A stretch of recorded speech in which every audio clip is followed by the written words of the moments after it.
Auzubillahiminasyaitonirrajim. Bismillahirrahmanirrahim. Yang benar datang dari Allah Subhanahu wa taala, yang salah datang dari kecerobohan hambanya. Oke, kali ini kita akan belajar tentang persamaan diferensial biasa, orde 2, konstan, dan homogen. Ya. Nah, secara umum saya punya bentuk umum dari persamaan diferensial orde 2 yaitu Y double aksen ditambah PT Y aksen ditambah QT Y sama dengan RT. Nah, dengan kondisi awal Y T0 sama dengan Y0 dan Y aksen T0 sama dengan Y aksen 0. Nah, saya punya RT sama dengan 0, maka disebutnya adalah persamaan diferensial biasa homogen. Ya. Kalau tidak sama dengan 0, disebutnya non-homogen. Nah, sekarang ya kita akan bahas tentang yang homogen konstan.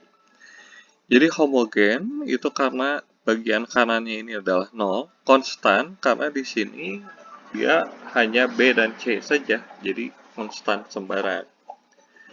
Nah, kalau saya punya PDB orde 2, homogen konstan, ini bisa kita rubah menjadi persamaan karakteristik atau PK. Jadi yang tadinya ya double aksen menjadi R kuadrat, yang Y aksen jadi R, yang Y jadi 1. Ya, 1 kali C kan jadi C ya, gitu. Oke.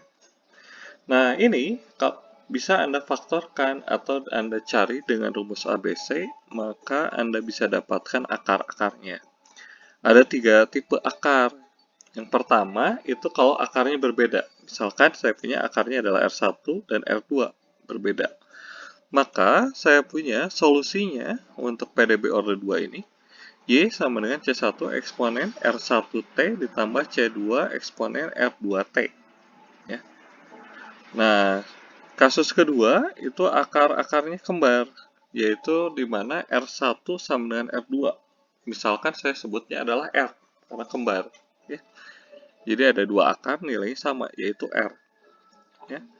Maka saya punya solusinya Y sama dengan C1 eksponen RT ditambah C2T. Nah, T di sini adalah pembedanya. Ya. Pengali T itu adalah pembeda bagian kembar. Jadi kalau Anda lihat C2 eksponen RT. Jadi kalau saya kumpulkan jadi seperti ini. Yang pertama itu C1, yang kedua itu C2 kali T. Jadi untuk membedakannya. Nah, yang ketiga itu akar-akarnya kompleks. Misalkan saya punya R1, R2. Ini bentukan kompleksnya adalah U ditambah WI. Ya, gitu. Jadi Y imajiner. Maka saya punya solusinya Y itu sama dengan eksponen UT dikalikan C1 cos omega T ditambah C2 sinus omega T. Ya. Ya, biasanya di sini sebutnya omega, kadang juga disebutnya Y ya. Gitu. Tergantung konteksnya. Nah, sebagai contoh pertama saya punya PD-nya itu adalah Y double aksen dikurangi 9Y sama dengan 0. Maka ya ini persamaan karakteristiknya adalah R kuadrat kurangi 9 sama dengan 0. Ya. Berarti kalau kita faktorkan, ya ini bisa saya pindahkan, faktorkan R kuadrat itu sama dengan 9, berarti R itu adalah plus minus 3. Ya. Jadi saya punya R1-nya 3, R2-nya negatif 3. Ini akarnya berbeda. Oke. Karena berbeda, maka saya punya solusinya itu, ya, solusi umumnya ini. Y sama dengan C1 eksponen 3T ditambah C2 eksponen negatif 3T. Ya. Oke, contoh kedua, saya punya Y double aksen dikurangi 10Y aksen tambah 25Y sama dengan 0. Ini juga Anda cari dulu persamaan karakteristiknya menjadi R kuadrat kurangi 10R tambah 25. Ya. Ini kalau Anda faktorkan adalah R-5 dikalikan R-5. Artinya saya punya R-nya itu sama. Ya. Jadi R-nya, R1-nya 5, R2-nya juga 5. Dia kembar. Karena kembar, maka saya punya solusinya Y sama dengan C1 tambah C2T. Nah, jadi ada dua solusi pokoknya, C1 dan C2. Untuk membedakannya berarti dikalikan T, eksponen 5T. Oke. Nah, contoh ketiga saya punya persamaan diferensialnya ada seperti ini. Y double aksen kurangi 4Y aksen tambah 13Y sama dengan 0. Oke. Jadi saya punya persamaan karakteristiknya itu adalah R kuadrat kurangi 4R tambah 13 sama dengan 0. Ya.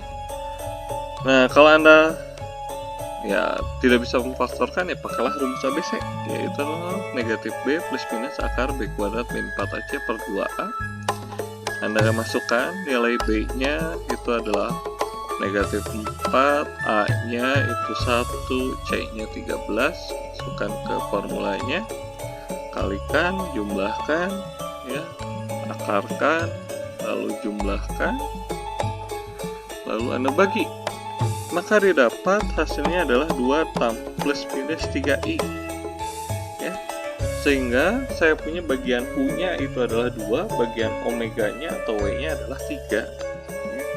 Jadi saya punya solusinya Y sama dengan eksponen 2T dikalikan C1 kosinus 3T ditambah C2 sinus 3T. Oke.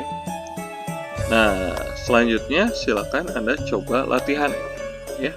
Apa solusinya untuk ke-7 soal ini, ya. Ya, jika Anda sudah berhasil mengerjakannya, ya berarti Anda bisa dikatakan naik level, ya, untuk kasus PDB order 2 konstan homogen. Oke, sekian untuk video kali ini. Assalamualaikum warahmatullahi wabarakatuh.